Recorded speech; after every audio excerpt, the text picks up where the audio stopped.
कितना हो गया है आप लोगों का हिस्ट्री की तैयारी?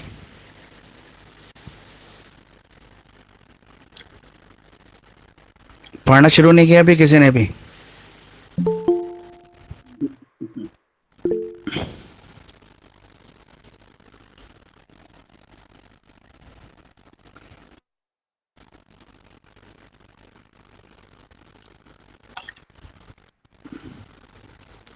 पहले कुछ इंपॉर्टेंट क्वेश्चन मैं आपको बता देता हूँ जो इस एग्ज़ाम के लिए आपको पढ़ने चाहिए। मोस्ट इम्पॉर्टेंट भी कह सकते हैं मेरे हिसाब से। मुझे ऐसा लगता है कि शायद इम्पॉर्टेंट क्वेश्चन है। उन क्वेश्चंस को मैं आपके साथ शेयर कर देता हूँ। आप उसको लिख लें, एक बार नोट कर लें कहीं पर भी। पहला क्वेश्चन है इसमें आपका, जो रिवॉल्ट हुआ था 1857 वाला, 1857 की जो क्रांति थी, उसके कॉजेस क्या हैं और उसके आफ्टर इफेक्ट क्या हैं? ये क्वेश्चन आपका बनता है, एग्जाम में आ सकता है। कॉजेज ऑफ रिवॉल्ट 1857 एंड इस आफ्टर इफेक्ट, और उसके आफ्टर इफेक्ट क्या थे, ये बताने को आपको एग्जामिनर पूछ सकता है एग्जाम में। 10 मार्क्स में भी पूछ सकता है, 20 मार्क्स में भी पूछ सकता है। दोनों तरह के एग्जाम के लिए ये इंपॉर्टेंट क्वेश्चन है। उसके अलावा एक क्वेश्चन आता है आपका नॉन कॉरपोरेशन मूवमेंट। ये भी इंपॉर्टेंट क्वेश्चन है। नॉन कॉरपोरेशन मूवमेंट भी आपसे पूछ सकते हैं। इसके अलावा जो आपका ये क्वेश्चन बनता है, जैसे आपका आर्य समाज है, ब्रह्मो समाज है, और कौन सा है रामकृष्ण परमहंस है, ये सब पे एक क्वेश्चन आपको आ सकता है एग्जाम में। पिछली बार देख लेना किसके समाज का जुड़ावा आया था, तो आपकी बार वो इम्पोर्टेंट कम हो गया, दूसरा वाला क्वेश्चन ज़्यादा इम्पोर्टेंट हो गया। एग्जाम पॉइंट ऑफ व्यू से ये भी जरूरी है आपका। तो आर्य समाज वाला, मुझे ऐसा लगता है शायद वो या तो उसकी टीचिंग पूछ लेगा, ये आर्य समाज कब बना, कैसे बना, इसके मेन फाउंडर कौन थे, उन्होंने क्या रोल प्ले किया, इस तरह का कोई क्वेश्चन आपसे आर्य समाज पे पूछा जा सकता है।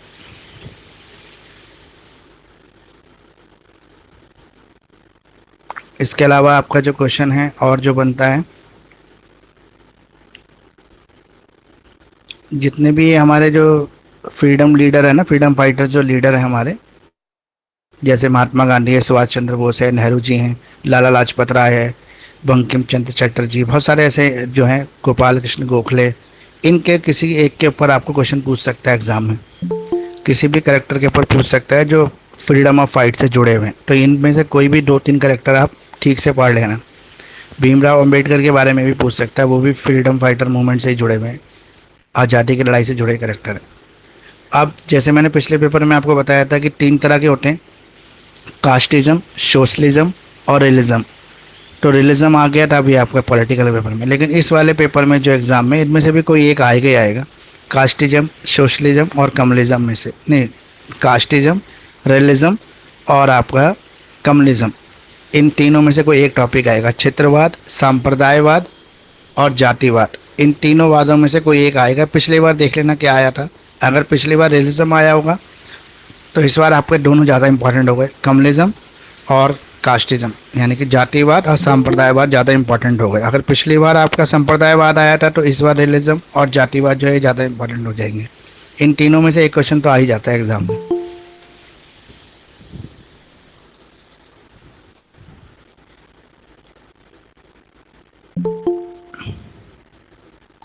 और देख लेते हैं इसके अलावा कौन सा इंपॉर्टेंट क्वेश्चन है। एक टेररिज्म के ऊपर क्वेश्चन आपका आ सकता है। Terrorism, define the terrorism, what are the factor responsible for terrorism and how they control. Control measures जो है ये ज़्यादा आ सकता है एग्जाम में। ये पूछ सकता है कि टेररिज्म को कंट्रोल करने का क्या तरीका हो सकता है। तो पॉसिबिलिटीज़ जो भी इनको कंट्रोल करने की, वो आपको एग्जाम में बतानी पड़ेंगी। तो ये ज़्यादा आपका इंपॉर्टेंट क्वेश्चन बन जाता है।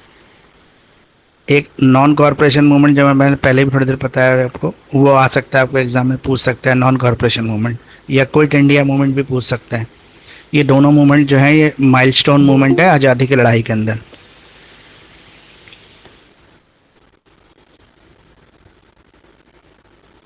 एक ये है problems of Indian society in 19th century. 19th century में जो रेनेसेंस हुआ था, सर गुड हाँ जी आफ्टरनून। समझिए, गुड आफ्टरनून। जो रेनेसेंस हुआ था, पुनर्जागरण हुआ था आपका भारतीय समाज का 19वीं सदी के अंदर, 19th सेंचुरी रेनेसेंस जो है वो इम्पोर्टेंट है। ये आपको पूछ सकता है एग्जाम में।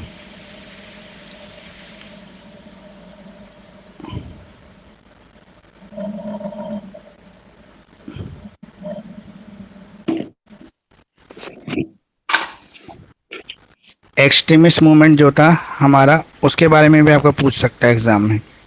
एक्सट्रीमिस्ट मूवमेंट समझते हैं ना क्या होता है?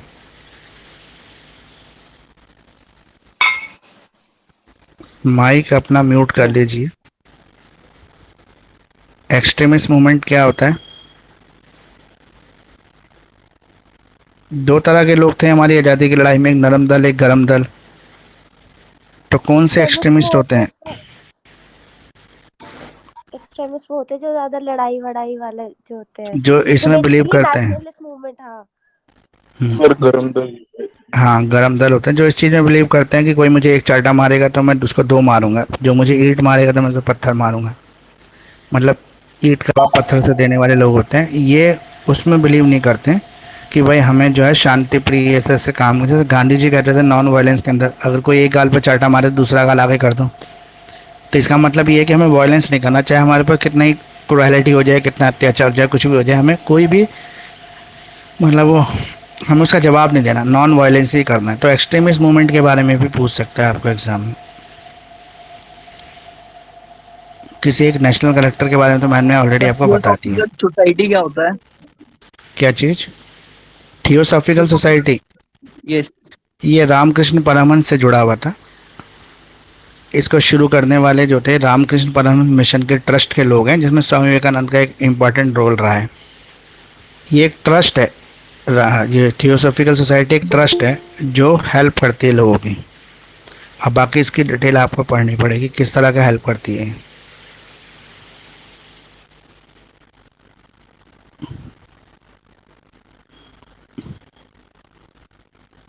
ये हो गया हमारा पूरे क्वेश्चन। इसमें से मैंने कुछ क्वेश्चन जो हैं एक दो एग्जाम के पॉइंट ऑफ व्यू से आपके साथ डिस्कस कर लेते हैं,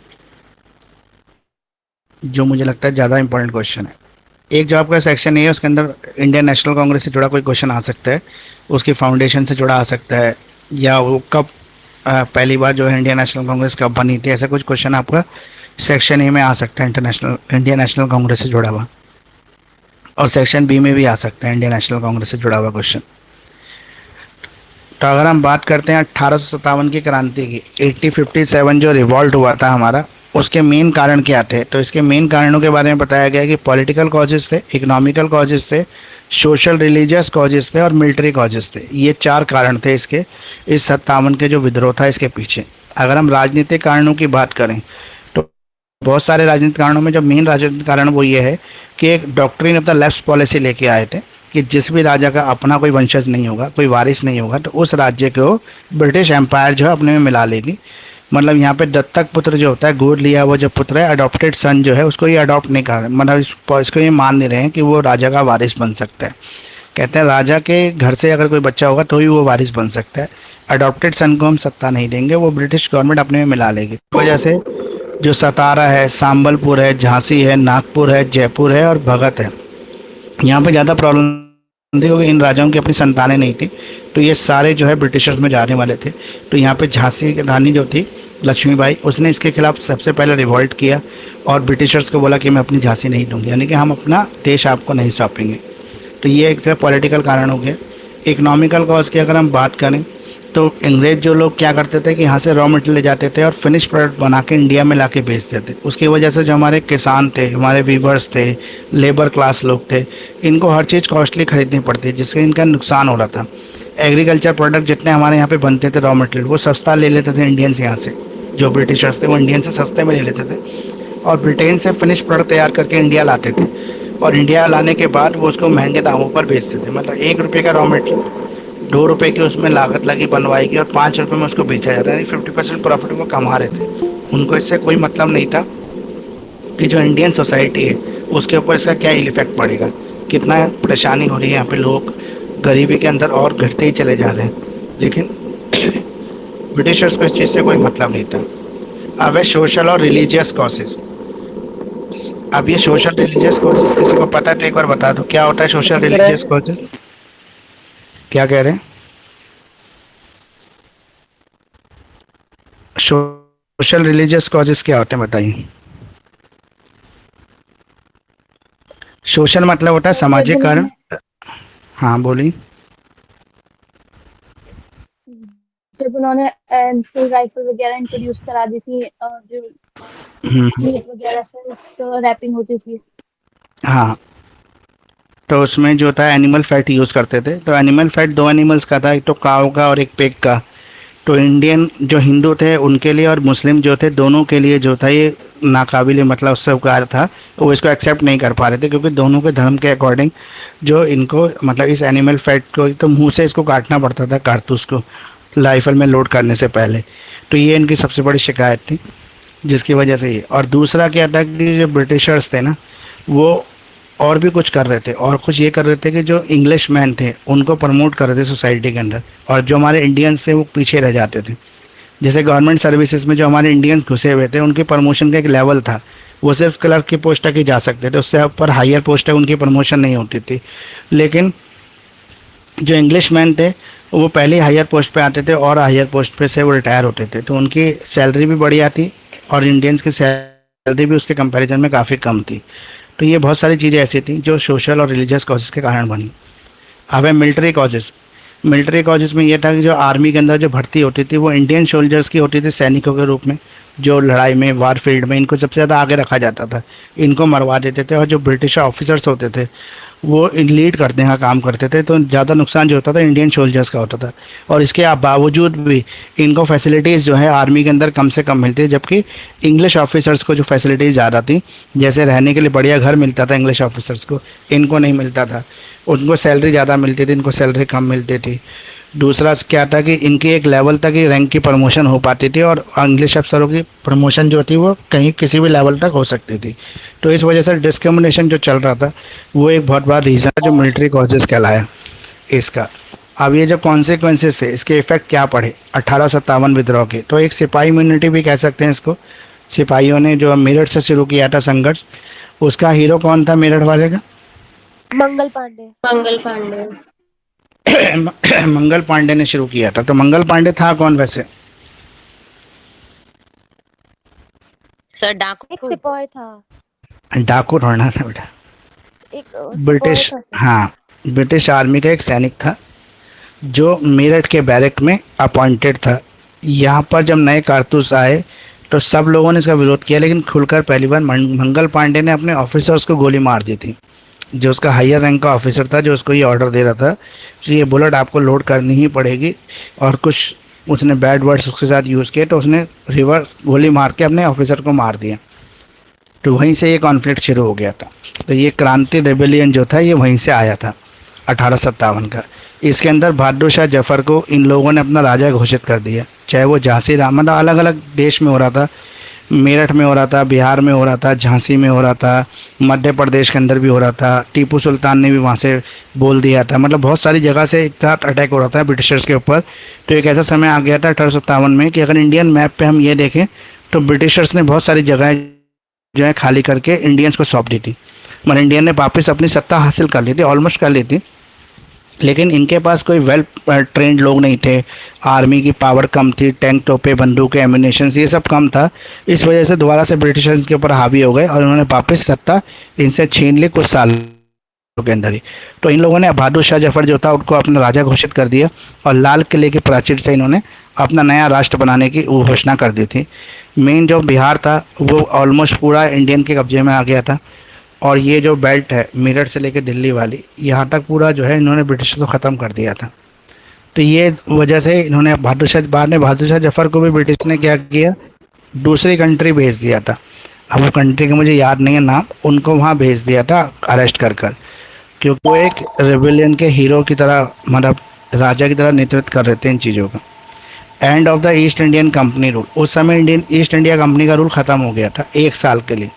57 में विद्रोह हुआ, 58 तक ये ख़त्म कर दिया इन्होंने, लेकिन 1 साल बाद ही ब्रिटिशर्स ने दोबारा से कब्जा कर लिया अपनी टेरिटरीज़ के ऊपर, और इंडियंस को हार का सामना करना पड़ा। लेकिन एक चीज़ जो हुई यहाँ पर वो ये हुई कि हमें जीत का मज़ा हमने चख लिया। अब हमें पता लग गया कि ब्रिटिशर्स जो है वो अनबीटन नहीं है। पहले लोग ये कहते थे कि अंग्रेज़ों को कोई नहीं हरा सकता, कोई आज तक ऐसा पैदा नहीं हुआ जो अंग्रेज़ों को हरा पाए, क्योंकि ये कहा जाता था कि ब्रिटिश शासन के अंदर जो है सूरज कभी डूबता ही नहीं है। Sun never set in British rule, sun कभी डूबेगा ही नहीं ब्रिटिश शासन के अंदर। क्यों नहीं डूबेगा? क्योंकि कहीं ना कहीं हमेशा ब्रिटिश शासन के अंदर सूरज दिखता है। जैसे इंग्लैंड में डूबता है तो इंडिया में दिख रहा होता है, इंडिया में डूबता है तो किसी और कंट्री में दिख रहा होता है। तो यह यानी कि सारे एरिया के ऊपर इन्हीं का कब्जा था, ब्रिटेन का ही कब्जा था। तो इसलिए कहते हैं ब्रिटेन के शासन में कभी सूरज डूबता ही नहीं था। इसके अलावा change in the British politics, British policies, sorry, policies भी ब्रिटिश की यहीं पर आकर चेंज हुई, इसी के साथ चेंज हुई। चेंज ऐसी हुई ब्रिटिश की पॉलिसीज कि यहाँ पर ब्रिटिशर्स को ये पता लग गया कि इंडियंस को आप कंट्रोल करना थोड़ा सा डिफिकल्ट है। तो यहाँ पे कंपनी से सत्ता लेकर, ईस्ट इंडिया कंपनी पहले देश चला रही थी, उससे लेकर ब्रिटेन ने डायरेक्ट कंट्रोल करना शुरू कर दिया यहाँ पर। और 1861 तक, 58 में ये शुरू हुआ और 61 तक इन्होंने एक प्रॉपर सिस्टम बना दी। जो प्रोविंसेस गवर्नमेंट आ गई फिर इंडिया के अंदर। प्रोविंशियल गवर्नमेंट्स वो होती हैं जो तहसीलों के अंदर, जिलों के अंदर अलग अलग सत्ता चलाने वाले लोग आ गए, जो गवर्नमेंट के पावर्स को डिस्ट्रीब्यूट करते थे, हमारा बंटवारा कर दिया।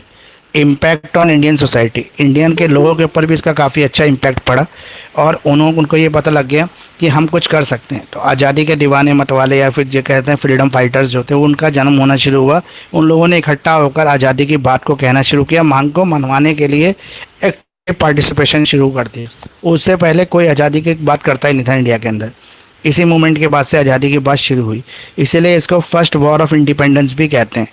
तो अगर एग्जाम में क्वेश्चन पूछे कि इज इट करेक्ट टू से it is a first war of independence, क्या ये कहना सही है कि 1857 की जो क्रांति थी वो भारत का पहला स्वतंत्रता आंदोलन है, स्वतंत्रता संग्राम है? तो ये करेक्ट है, क्योंकि यहीं से इंडियंस को पता लगा था कि ब्रिटिशर्स भी हार सकते हैं। Change in the Indian army, Indian army के अंदर क्या किया इन्होंने, इन्होंने क्या किया, अब इंडियन आर्मी के अंदर क्या किया, जो सोल्जर्स थे उनकी रिक्रूटमेंट बढ़ा दी। क्योंकि पहले ईस्ट इंडिया कंपनी को सैलरी देनी पड़ती थी, तो वो सोल्जर्स को कम अपॉइंट करते थे, इन्होंने सोल्जर्स की अपॉइंटमेंट बढ़ा दी। इवन इंडिया के साथ साथ अफ्रीकन सोल्जर्स को इंडिया में अपॉइंट कर सर दिया और कैरेबियन को। हाँ, बताइए। मैं यही कह रही थी कि सर इंडियंस को नहीं रखते थे, ज्यादा बाहर के फिर करने लगे थे, अफ्रीका और हाँ, करेबियन। अफ्रीका और कैरेबियन को इन्होंने अपॉइंट करना शुरू कर दिया इंडिया के अंदर, क्योंकि इंडियंस के ऊपर से इनका थोड़ा सा विश्वास हल्का हो गया था, लूज हो गया था। इनको लगता था कि इंडियंस के ऊपर ज़्यादा भरोसा करना ठीक नहीं है, इसलिए ये बैलेंस करने के लिए अफ्रीकन और कैरेबियन कंट्री से सोल्जर्स बुलाने लगे, क्योंकि वहाँ पर भी ब्रिटिश का ही शासन था। Impact on the British imperialism, British साम्राज्यवाद की शुरुआत, मतलब उसके क्या असर पड़ा उसके ऊपर। तो ये असर पड़ा कि यहाँ पर पहली बार इसको चैलेंज किया गया और इस रिवॉल्ट के थ्रू एंटी कॉलोनियल मूवमेंट शुरू हुई। पहली बार ब्रिटिशर्स ने ये भी महसूस किया कि इंडियंस जो है वो इतनी बड़ी क्रांति भी कर सकते हैं। और एक वियतनाम, इंडोनेशिया, इजिप्ट, यहाँ पर भी नेशनल मूवमेंट शुरू हो गया, यानी कि यहाँ पर भी इंडिया की क्रांति का असर पड़ा, क्योंकि ये सब भी ब्रिटेन के कब्जे में ही थे। तो ये आपका कंप्लीट हो गया पूरा क्वेश्चन। आप पेपर निकाल लीजिए एक बार और हम पेपर्स करते हैं। लास्ट ईयर के जो पेपर हैं, 2022 वाला पेपर देख लेते हैं पहले।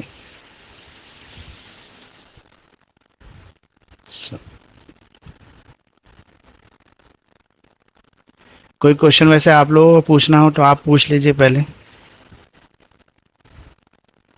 फिर हम शुरू करेंगे, नहीं तो किसी के कोई डाउट है तो। सर ये सोशियो रिलीजियस मूवमेंट बता दीजिए थोड़ा सा। सोशल रिलीजियस मूवमेंट बताओ, किसको पता है?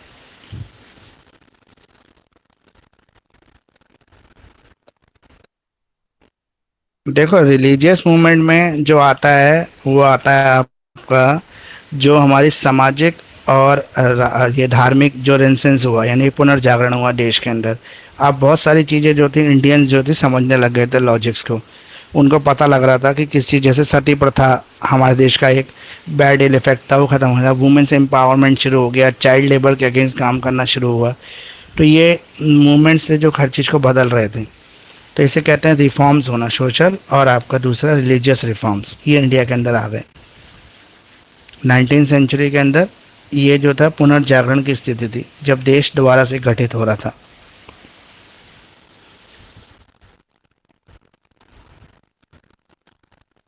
ये गलती से लगता है असाइनमेंट खुल गई।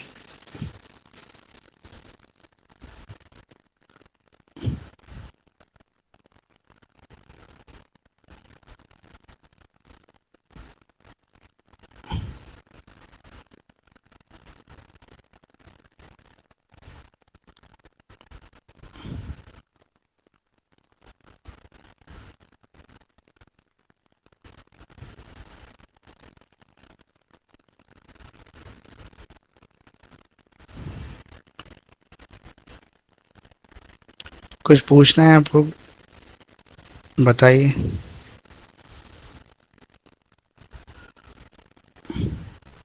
सर आप ही समझाइए। ठीक है, ये 2022 का जो जून का पेपर है, ये आपके सामने स्क्रीन पर है। इसमें क्वेश्चन नंबर 1 जो है वो है आपका, write a short note on Surendra Nath Banerjee. तो सुरेंद्र नाथ बनर्जी कहाँ के थे, इनके बारे में आपको कुछ पता है? सुरेंद्र नाथ बनर्जी के ऊपर कम से कम 5 या 6 लाइन तो लिखनी है आपको। 75 वर्ड में बोला है, 75 वर्ड में 8 लाइनें आती हैं वैसे। अगर नहीं पता है तो मैं बताता हूँ, बंगाल से थे सुरेंद्र नाथ बनर्जी जो थे, एक फ्रीडम फार्मर। जिसका भी ना पता हो समझ लेना फ्रीडम फाइटर होगा, कोई नेशनल मूवमेंट का हिस्सा रहा होगा। तो सबसे ज़्यादा जो नेशनल मूवमेंट प्रचलित रही, non corporation movement, quit India movement, अधिकतर लोगों ने इसी में पार्टिसिपेशन किया था। तो सुरेंद्र नाथ बनर्जी के बारे में बहुत कुछ तो मुझे भी नहीं पता, सिर्फ इतना पता है सर ये ये बंगाल से थे। सर ये बता। एक आईएनसी के मेंबर थे और इन्होंने मॉन्टेक स्टैंड फॉर रिफॉर्म को फॉलो किया था, बट वो बाद में कांग्रेस से अलग हो गए थे और उन्होंने खुद की ऑर्गेनाइजेशन बनाई थी 1990 में। हम्म, तो ये इंडियन नेशनल कांग्रेस से निकले, यानी कि नेशनल मूवमेंट से जुड़े हुए हैं, फ्रीडम फाइटर है, बंगाल से हैं। और अपनी इन्होंने अलग से वही बना ली थी, कांग्रेस को तोड़कर ना। Yes, sir. अगला है, throw the light in the brief of the religious teaching of Swami Dayanand Saraswati. तो स्वामी दयानंद सरस्वती की जो रिलीजियस टीचिंग है वो बतानी है आपको। स्वामी दयानंद सरस्वती ने कौन सा धर्म शुरू किया था? सर आर्य समाज। आर्य समाज। तो आर्य समाज के रिलीजियस टीचिंग क्या क्या है? सर एक तो वैदिक को सर फॉलो वैदिक करना। वगैरह, वेदास को पढ़ना, back to karma, Vedas. Reincarnation, dharma, ये सब। मतलब इनके जो मूर्ति मेन पूजा टीचिंग का है वो खंडन। है बैक टू मूर्ति पूजा का वेदास। खंडन। मूर्ति पूजा में ये विश्वास नहीं करते थे, कहते भगवान की कोई आकृति नहीं, भगवान आपके अंदर है। There is only one God hmm that is all powerful and eternal. हम्म और यज्ञ में बिलीव करते थे, यजना। इनको लगता था कि अगर हमें पावरफुल होना तो यज्ञ करने पड़ेंगे। सर ये स्वदेशी को प्रमोट करते थे। स्वदेशी को सपोर्ट करते थे, और दो तरह ये सभी करते थे। चाइल्ड मैरिजेस के अगेंस्ट थे, वुमेन्स कन्या बाल एम्पावरमेंट के। विवाह। हाँ, child serve to marriages. Humanity, serve to humanity. दो तीन चीजें। बाल ब्रह्मचार्य। बाल हाँ ब्रह्मचर्य में विश्वास रखते थे। हाँ, तो ये हो गया आपका। अगला तीसरा क्वेश्चन जो है वो है, growth of the English education in 19th century. हमारे देश के अंदर जो फॉर्मल एजुकेशन वो ब्रिटिशर्स लेके आए थे, इसलिए ताकि उनको सस्ते क्लर्क मिल जाए इंडिया से, उनका यही मकसद था। तो वो क्लर्क तक की एजुकेशन ही देते थे बस इंडियंस को। लेकिन बाद में आगे जाके उन्होंने आईएएस के एग्ज़ाम भी शुरू किए इंडियंस के लिए, और उस समय आईएएस के एग्ज़ाम देने के लिए इंग्लैंड जाना पड़ता था। ये कॉन्सेप्ट था कि जो भी आईएएस का एग्ज़ाम देना होगा उसको इंग्लैंड जाना पड़ेगा। तो बहुत सारे लोगों ने, हमारे इंडियंस ने पास भी किया ये एग्ज़ाम ब्रिटेन से। सर सुभाष नेताजी सुभाष चंद्र बोस ने। हाँ, सुभाष चंद्र बोस ने, बी आर अम्बेडकर ने, गोपाल कृष्ण गोखले ने सबसे पहले किया था आपका। तो ये हमारा इंग्लिश एजुकेशन जो है उसकी ग्रोथ के बारे में हमें बताना है। तो फॉर्मल एजुकेशन सिस्टम पहले इंडिया में होता नहीं था, इसके थ्रू इंडियंस को ये पता लगा कि एजुकेशन होता है। और एजुकेशन ने सबसे बड़ा इंपॉर्टेंट रोल क्या प्ले किया कि हमारी सोसाइटी के अंदर से डिस्क्रिमिनेशन ख़त्म कर दी, कास्टिज़म ख़त्म कर दिया, कम्युनिज्म ख़त्म कर दिया, धर्म के नाम पर समाज बटा हुआ था उसको एक कर दिया। तो ये सारे काम इम्पोर्टेंट किए इसके अंदर, और इंग्लिश एजुकेशन के बारे में हमें नॉलेज मिली। और इंग्लिश ने हमारे जो समाज था, जो अलग अलग लैंग्वेज में बटा हुआ था, जैसे साउथ इंडिया में तमिल चलती है, नॉर्थ इंडिया में हिंदी चलती है, कहीं पंजाबी चलती है, कहीं कहीं वो केरला में केरली भाषा चल रही है, अंडमान में चले जाए तो आंध्रा चल रही है, नहीं हाँ आंध्र प्रदेश में चले जाए तो आंध्रा चल रही है, बट अलग अलग लैंग्वेजेस चल रही हैं। उन अलग अलग लैंग्वेजेस को एक करने का काम इंग्लिश ने किया, सर तो इन्होंने, लैंग्वेज बैरियर्स खत्म हो गए। सर ब्रिटिशर्स ने मिशनरीज का इंट्रोड्यूस करके क्रिश्चियनिटी भी तो फॉलो करवाई थी और हाँ, वो इंग्लिश तो मीडियम इसके स्कूल को भी स्टैब्लिश किया था। वो नेगेटिविटी है ना इनकी, वो नहीं बतानी। वो क्रिटिज्म है, वो क्रिटिज्म है, क्रिटिज्म लिख के बता सकते हो। बाकी इन्होंने पहला डीएवी स्कूल जो है वो इंडिया में शुरू किया, वो आर्य समाज की मदद से शुरू किया था। अगला है, explain the fundamentalism and its effect. तो कृतावाद और रूढ़िवाद को समझाइए और इसके क्या प्रभाव है, बताइए। फंडामेंटलिज्म, कट्टरतावाद और रूढ़िवाद।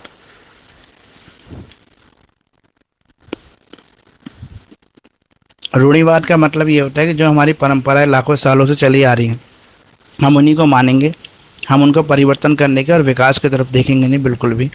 जैसा हमारा समाज चल रहा है वैसा हम चलाते रहेंगे। जैसे सती प्रथा चल रही है तो हम चलाएंगे, उसको ख़त्म नहीं होने देंगे। धर्म के नाम पर भेदभाव हो रहा है तो हम भेदभाव करते रहेंगे। ब्राह्मण शेष रहे तो ब्राह्मण ही शेष रहेगा, शूद्र शेष नहीं हो पाएगा। ये सब रूढ़िवाद में आ जाता है। Throw the light in the brief of the evil effects of the casteism on the Indian society. Indian society के ऊपर जाति प्रथा के कुपरिणाम क्या है ये बताइए। क्या कुपरिणाम है, मतलब जाति प्रथा से हमें क्या क्या नुकसान हुआ है ये बताना है आपको। कास्टिज्म की वजह से क्या नुकसान हुआ? सर डेवलपमेंट नहीं हो रहा। एक डेवलपमेंट रुक गया। Inferiority of lower caste, social हाँ, डिस्क्रिमिनेशन और by upper caste. Social discrimination practices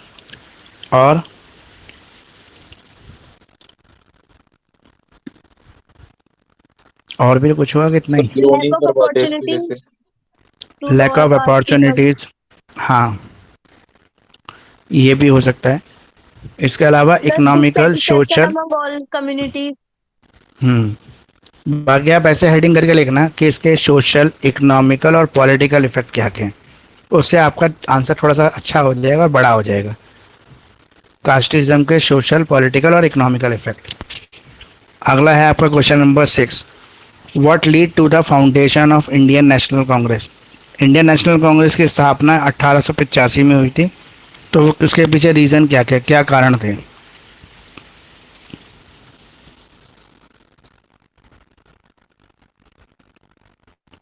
कुछ आइडिया किसी को? Sir British colonialism. देखो, इसके साथ स्थापना 1885 में जब हुई, अगर आपने थोड़ा सा पढ़ा हुआ भी 1857 की हम क्रांति पढ़ रहे थे, 1858 में उन्होंने वो क्रांति ख़त्म कर दी। 1863 के अंदर उन्होंने प्रोविंशियल गवर्नमेंट ले आया इंडिया के अंदर। अब गवर्नर चला रहे थे इंडिया को, जो ब्रिटेन के डायरेक्ट कंट्रोल में थे, मतलब ब्रिटेन चला रहा था, अब ईस्ट इंडिया कंपनी हट गई थी बीच में से।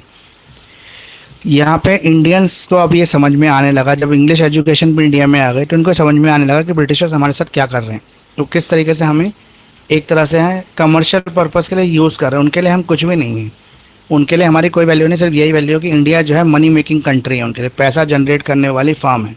वो सिर्फ इंडिया को इससे ज़्यादा कुछ नहीं समझते थे। और वो सारे डेवलपमेंट जो भी कर रहे थे, वो ट्रेन लेके आए इंडिया के अंदर, चाहे उन्होंने सड़कें बनाई, उन्होंने जो भी किया, इंफ्रास्ट्रक्चर डेवलप किया, वो सब अपने लिए कर रहे थे, वो अपने बेनिफिट के लिए। ये बात अलग है कि उसे इंडिया का प्रोग्रेस हो रहा था, लेकिन वो सब करता अपने मकसद से रहे थे, तो इंडियंस को धीरे धीरे समझ में आने लगा। तो वो एक चीज़ की मांग बार बार कर रहे थे, सेल्फ गवर्नेंस।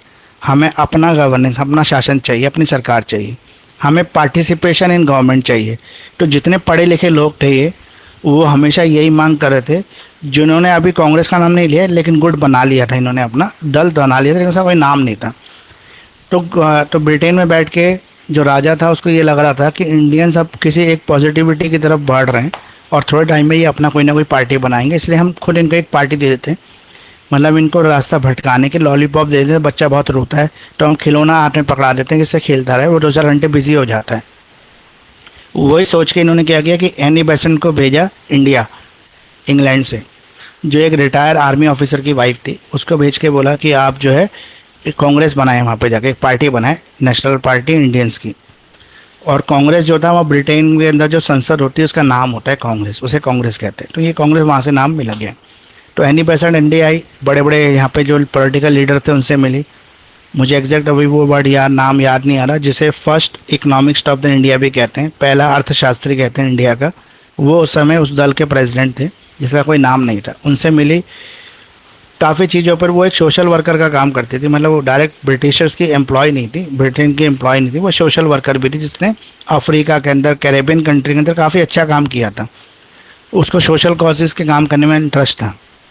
उसको इंडिया भेजा, साथ में समझा के भेजा कि आपको एक खिलौना देना है इंडियंस को, तो उनके सेल्फ गवर्नेंस की जो मांग है, सेल्फ गवर्नेंस की मांग को ख़त्म कर दें। तो ये एनी बेसेंट इंडिया और कांग्रेस के लोगों से मिली, इसने कांग्रेस पार्टी बनाने का प्रपोजल रखा। बताइए, कुछ कह रहे हैं? तो इन्होंने प्रपोजल रखा कांग्रेस पार्टी बनाने का।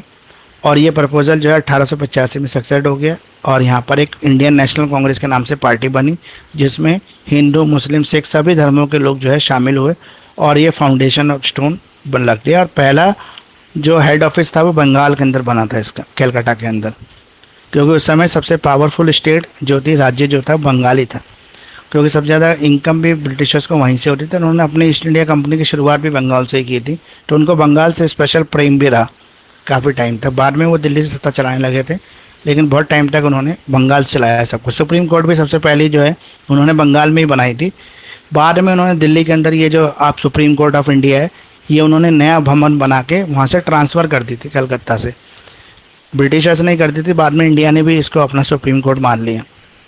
तो इस तरह से इसकी स्थापना हुई थी, इसकी फाउंडेशन हुई, इसके पीछे यही रीज़न थे। अब क्वेश्चन नंबर 7 आ गया आपका, describe the condition of Raja Ram Mohan Roy to the Indian resistance, मतलब इंडिया के पुनर्जागरण में 19वीं सदी के अंदर राजा राम मोहन राय की क्या भूमिका रही है। तो राजा राम मोहन राय का जैसे नाम आता है तो आपको एक ही चीज़ याद आती है कि इन्होंने सती प्रथा बंद करवाई थी। सती प्रथा बंद करवाई होगी ना कि नहीं करवाई थी? Yes sir. अब किसी भी सोशल रिफॉर्मर के बारे में आपसे पूछ ले तो 3-4 बातें आप सब में लिख सकते हो। कौन कौन से कॉमन टॉपिक हैं जो सारे सोशल रिफॉर्मर कहते हैं? सर चाइल्ड मैरिज हटाना, sir women abolish of child empowerment, marriage, women empowerment, जितने भी सोशल, हाँ, child marriages, women empowerment, 2 point हो गए। और बताइए? एजुकेशन इंस्टीट्यूट, हाँ, एजुकेशन, और सर प्रोहिबिट फीमेल इन्फेंटिसाइड, हाँ, प्रोहिबिट फीमेल इन्फेंटिसाइड, और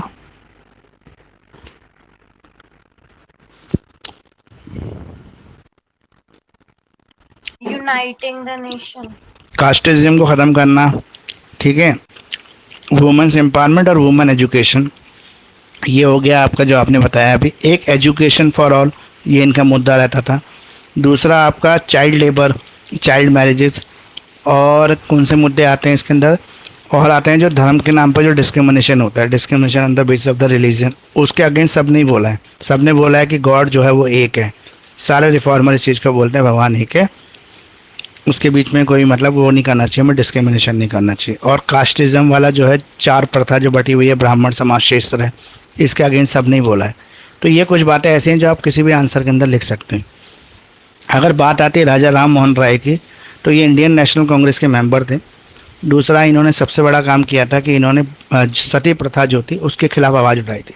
जब इंडियन नेशनल कांग्रेस बनी थी ब्रिटिशर्स की हेल्प से, कर्नल A.O. ह्यूम और एनी बेसेंट, इन दोनों ने मिलकर कांग्रेस बनाई है। फर्स्ट जो फाउंडर हैं वो A.O. ह्यूम है, जो पहले प्रेसिडेंट हैं इंडियन नेशनल कांग्रेस के। अंग्रेज़ थे वो, लेकिन वो सपोर्टर थे इंडियंस के, तो इस वजह से इंडियंस ने उनकी बात मानी। तो फर्स्ट प्रेसिडेंट वही हैं A.O. ह्यूम, जो फाउंडर मेंबर भी हैं इंडियन नेशनल कांग्रेस के। तो इन्होंने, राजा राम मोहन राय जो थे वो ब्रिटिश, पहले वाले जो लोग थे कांग्रेस के, वो कहते थे कि अंग्रेज़ बहुत दयालु हैं, बहुत अच्छे लोग हैं, अगर हम इनसे रिक्वेस्ट करेंगे तो ये पढ़े लिखे लोग हैं, हमारी बात को समझेंगे और हमें हमारा असली हक देंगे। मतलब उस समय तक इंडियन नेशनल कांग्रेस की सोच ये नहीं थी, जो महात्मा गांधी आने के बाद हुई, कि हमें आज़ादी चाहिए, हमें अंग्रेज़ों को भगाना है।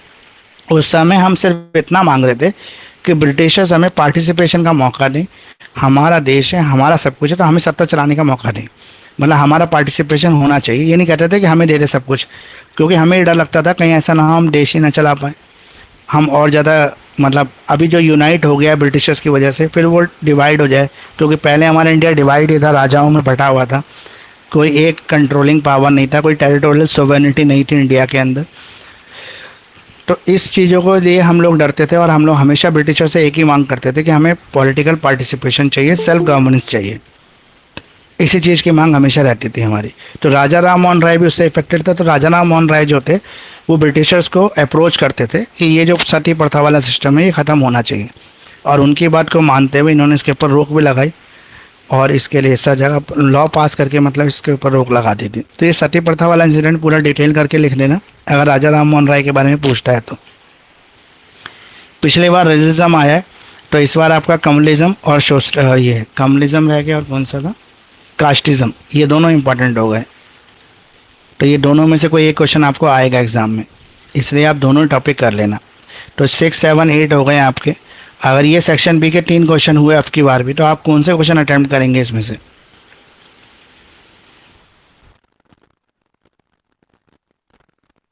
7 और 8। Four seven, sir.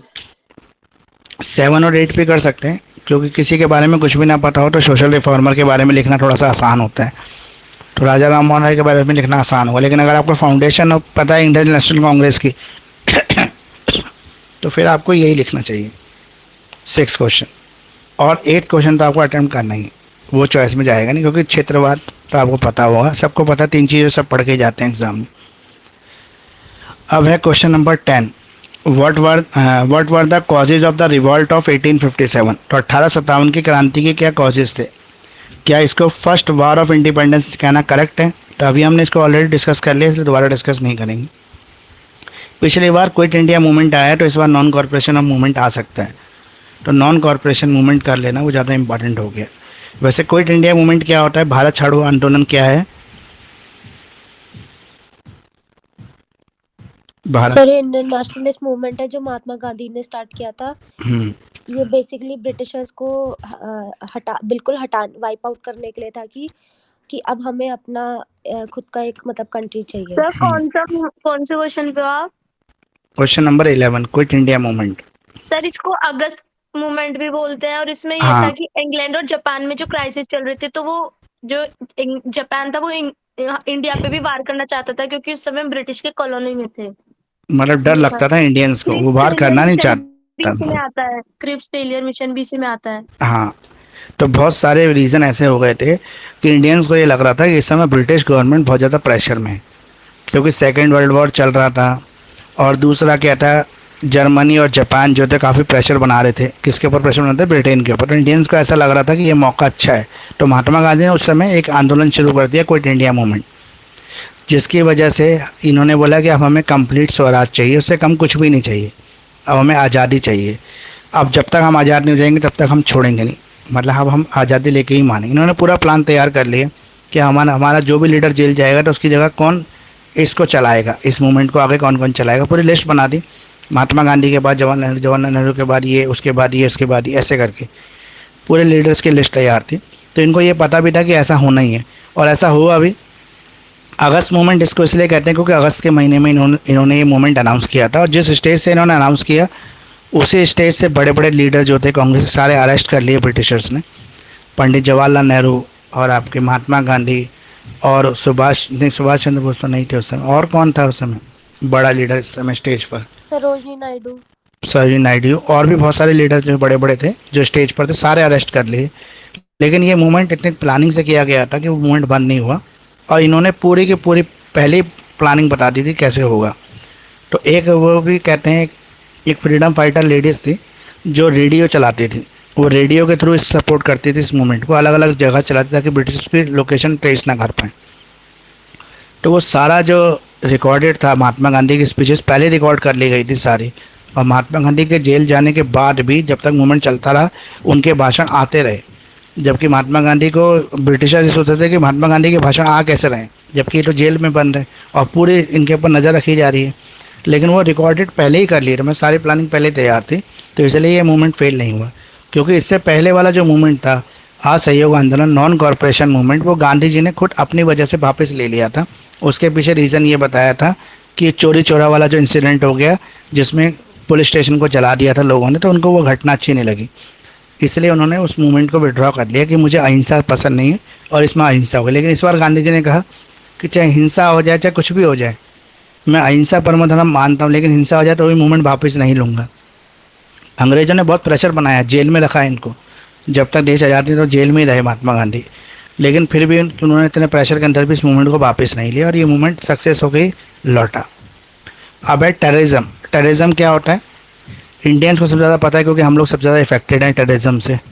आज़ादी से लेकर आज तक 75-76 साल हो गए और हमारा आतंकवाद से मुकाबला चल ही रहा है। तो आतंकवाद है क्या?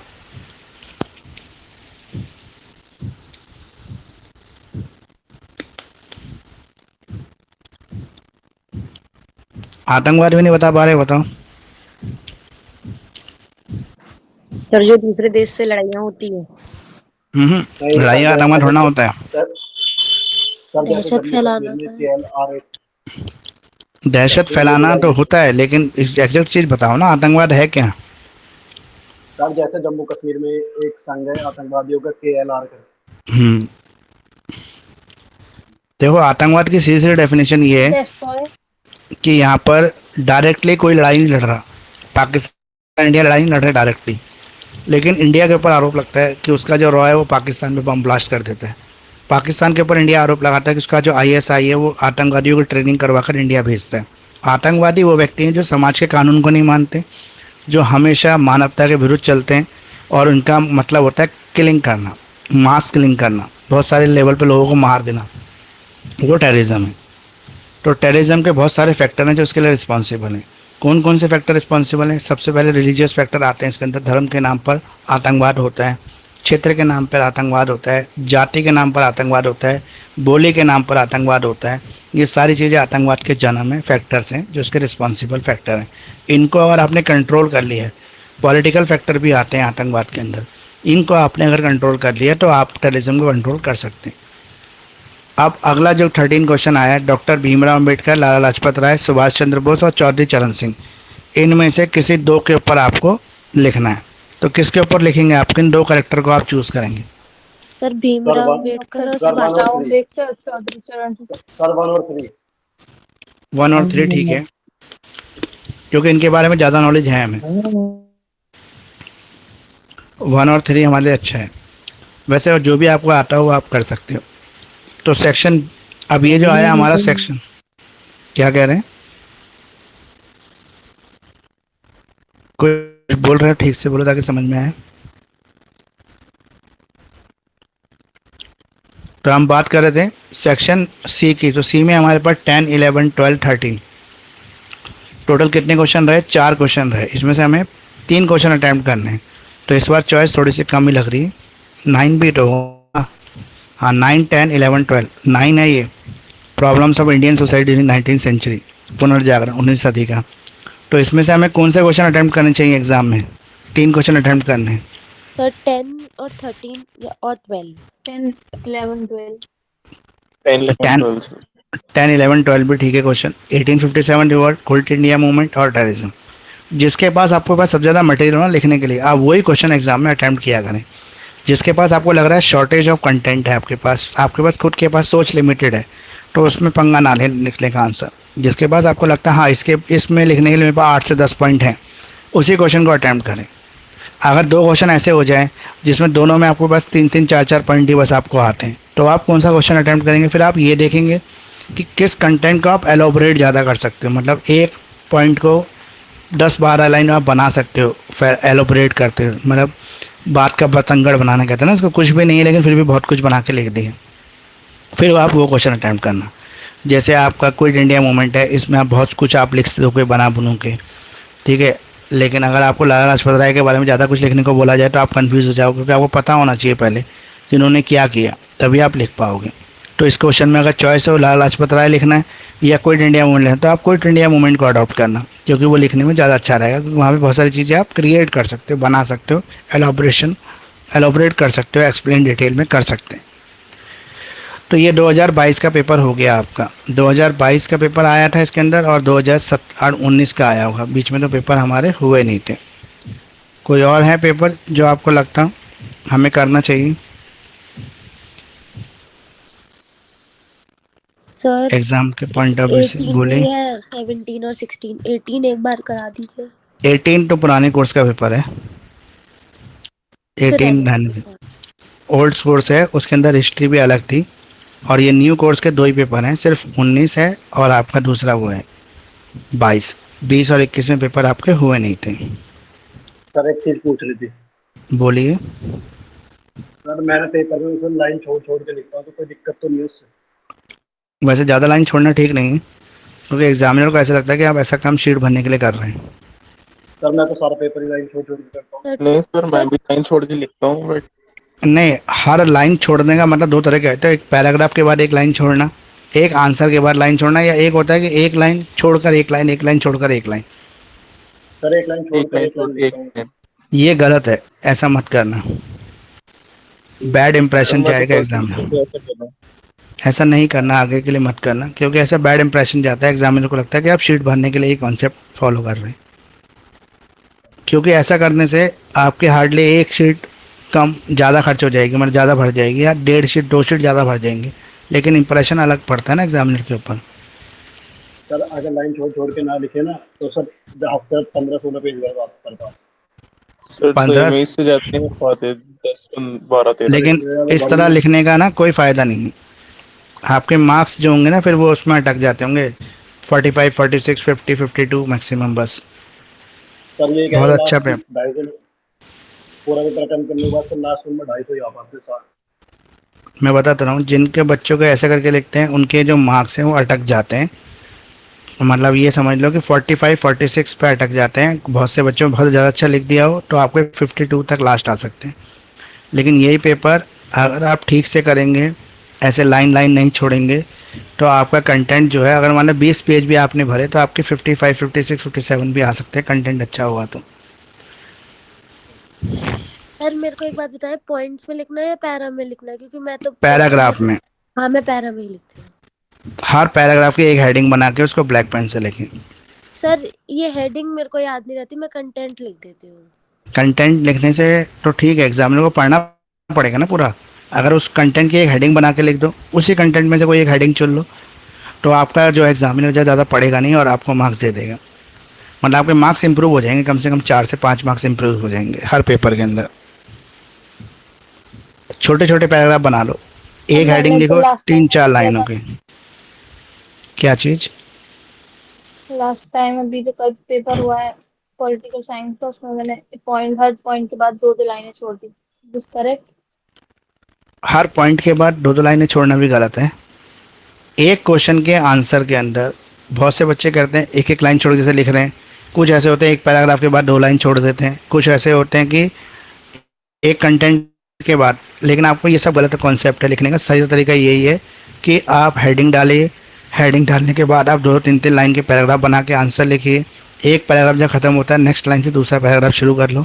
बहुत ज़्यादा ऐसा फ़र्क नहीं पड़ेगा, लेकिन आप ये देखेंगे कि आपकी शीटें उतनी ही भर रही हैं, लेकिन थोड़ा सा टाइम ज़्यादा लगना शुरू हो जाएगा। आपको थोड़ी सी स्पीड फास्ट करनी पड़ेगी, लेकिन मार्क्स इंप्रूव हो जाएंगे आपको डेफिनेटली।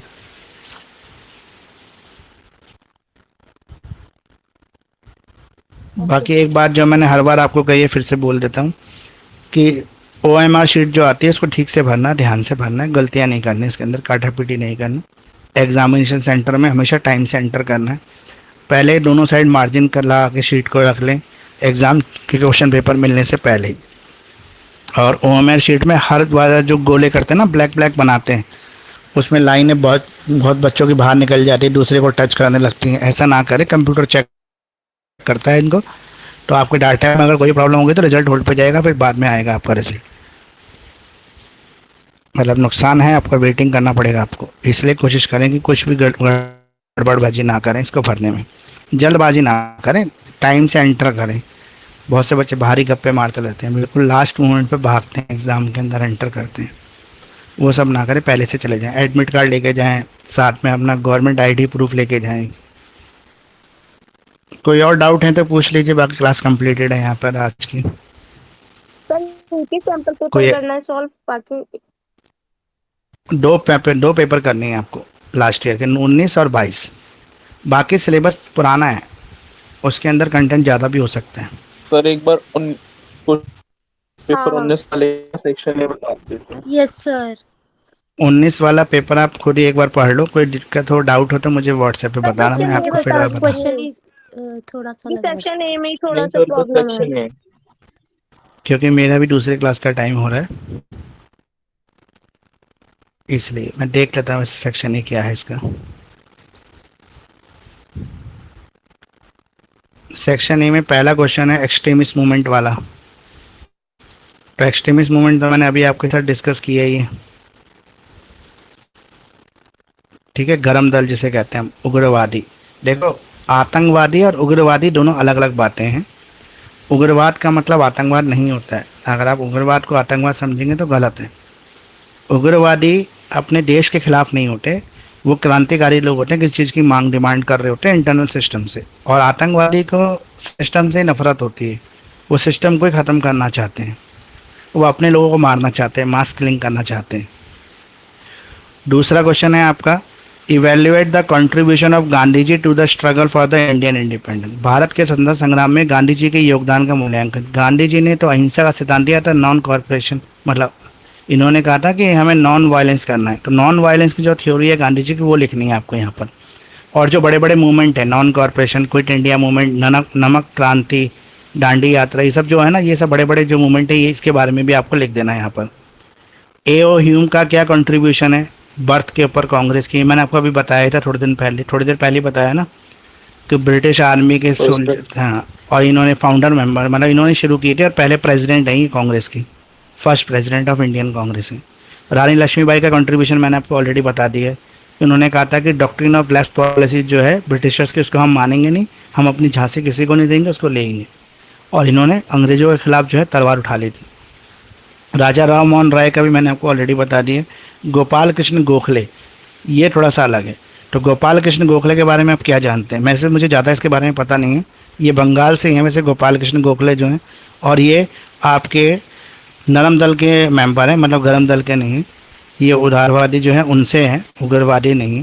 सर दूसरा, ये और में ऑप्शन है, तो मतलब इसमें से एक ही करेंगे ना? हाँ एक ही करेंगे, दोनों में से एक करेंगे, दोनों नहीं करेंगे, दोनों में से एक करेंगे। तो ये गोपाल कृष्ण गोखले जो हैं इंडियन नेशनल कांग्रेस के मेंबर भी रहे हैं, और शायद ये इकोनॉमिक्स के अंदर इन्होंने पढ़ाई की थी, अर्थशास्त्र के अंदर, और ये IAS एग्जाम भी पास किया था इन्होंने। बाकी आप एक बार सर्च कर लेना, पता लग जाएगा।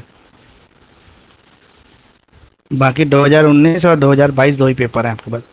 मोतीलाल नेहरू का कांग्रेस के पार्टी के में क्या कंट्रीब्यूशन है? तो ये जैसे नेहरू जी के पिताजी थे और इंडियन नेशनल कांग्रेस के मेंबर थे और प्रेसिडेंट भी रहे हैं ये इंडियन नेशनल कांग्रेस के, और ये फाइनेंशियल सपोर्ट करते थे इंडियन नेशनल कांग्रेस की। रिवॉल्ट, ये तो ऑलरेडी मैंने आपको बता दिया, 1857 की जो क्रांति है। गांधी जी ने क्विट इंडिया मूवमेंट क्यों शुरू किया, वो आपने खुद ही बता दिया था जब हमने क्विट इंडिया मूवमेंट की चर्चा की थी। Examine development of the Indian revolutionary movement, तो भारतीय क्रांतिकारी आंदोलन जो 25 से लेकर 31 के बीच में, ये इसलिए इम्पोर्टेंट माना जाता है क्योंकि यहाँ पे एक्सट्रीमिज्म का जन्म हुआ, यानी कि उग्रवाद आया, गरम दल आया। कांग्रेस के दो फाड़ हो गए, पहले कांग्रेस एक ही थी 25 तक, फिर कांग्रेस में से दूसरी कांग्रेस भी निकल गई, जैसे सुभाष चंद्र बोस थे और शहीद भगत सिंह थे, हाँ लाला लाजपत। इन्होंने कांग्रेस को अलग किया, उन्होंने बोला कि ऐसे थोड़ा चलेगा कि हमें मारता रहे और हम मार खाते रहे, उनका जवाब हमें देना पड़ेगा, उनका उनकी भाषा में ही सिखाना पड़ेगा। तो वो दौर था जो एक्सट्रीमिस्ट वाला दौर था, 25 से 31 वाला। What do you understand by the extremism? Extremism तो वही है जो ऊपर हमने बता दिया आपको। कम्युनिज्म, सांप्रदायिकता, ये जरूर आएगा एक क्वेश्चन तीनों में से, कास्टिज्म, कम्युनिज्म, रिलिज्म। पिछली बार रिलिज्म आया है तो इस बार कम्युनिज्म और कास्टिज्म इंपॉर्टेंट है, आपके जरूर पढ़ लेना इसको, हिस्ट्री हो या पॉलिटिकल हो, दोनों में इंपॉर्टेंट रहता है एक टॉपिक। रेवोल्यूशनरी नेशनलिज्म, क्रांतिकारी राष्ट्रवाद क्या है? तो राष्ट्रवाद क्रांतिकारी वही है कि हमने कहा था अपना स्वराज हम लेके रहेंगे, हमारा जन्मसिद्ध अधिकार है, ये रेवोल्यूशनरी मूवमेंट है। Examine the failure of the programme of the moderate जो थे उदारवादी जो थे, जो कहते थे कि कोई एक मारेगा तो हम दो खा लेंगे, और वो विश्वास करते थे कि अंग्रेज बहुत अच्छे लोग हैं और अगर हम उनसे सही से मांग करेंगे तो हमारी मांगों को सुनेंगे और हमारे हक में फैसला देंगे। ये मॉडरेट की पॉलिसी थी। तो वो इंडिया से, वो ब्रिटिश से स्वराज नहीं मांगते थे, वो ये नहीं कहते थे कि आप इंडिया छोड़ के चले जाओ, वो ये कहते थे कि हमें सेल्फ गवर्नमेंट चाहिए, हमें पार्टिसिपेशन ऑफ द गवर्नमेंट चाहिए, हमें भी पार्टिसिपेशन का मौका देना चाहिए, संसद में बैठने का, इंडियंस को भी चांस मिले, और जो भी आप इंडियन के लिए पॉलिसी बनाते हैं उसमें हमारा इन्वॉल्वमेंट रहे, हमारा रोल रहे। ये इनकी मेन मांग्स थी। तो ये भी हो गया आपका क्लियर पेपर। बाकी आप कोई पर्सनल किसी की भी क्वेरी हो तो आप व्हाट्सएप कर लेना, मैं आपको बता दूंगा। अगर एग्ज़ाम कैंसिल हुआ या कोई भी नोटिस आया है CCS से, वैसे अभी तक आया नहीं, मैंने अभी भी चेक कर लिया, तो मैं आपको अपडेट कर दूंगा सबको। लेकिन अभी ये मान के चलो एग्ज़ाम आपका कल ही है, जब तक ऑफिशियल वेबसाइट पे कुछ भी ना आ जाए तब तक, जब तक ऑफिशियल पे नहीं आएगा तब तक आपका एग्ज़ाम होगा, उसी टाइम पे होगा। Okay okay sir. Okay sir, ठीक है, thank you sir. Bye bye, thank you.